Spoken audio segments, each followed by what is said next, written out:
Ayan, magandang tanghali po mga kapatid na guro. No? Dito tayo sa katabi ng ating biometrics. Ayan. So, dapat talaga 6 hours na nagtuturo ang mga teacher. No?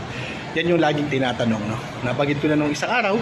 At yan po yung pinakamaraming tanong sa atin ngayon tungkol sa workload. So, i-review po natin yung workload toolkit, no? Workload policy toolkit ng Department of Education. Ibabangga natin ito no? Doon sa mga naunang mga policy, of course, like the Section 13 of Magna Carta, CSC Resolution 080096, no?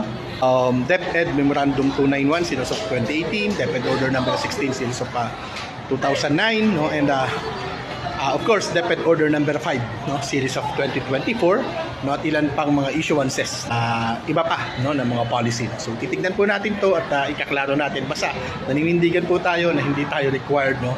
Na mag-stay ng 8 hours. Yan. At the same time, hindi rin naman requirement, no, na dapat ay 6 na oras yung actual classroom teaching natin. Yung 6 na oras po na yun ay maximum. Malinaw na malinaw po yan.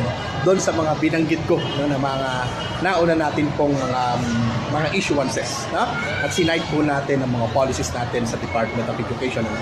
At yun po, sige, tatalakayin natin ng mas malaliman, siguro isang live, no, na interactive, no, para magkaroon po tayo ng mas malalim pang unawa. Salamat po, mabuhay po tayong lahat.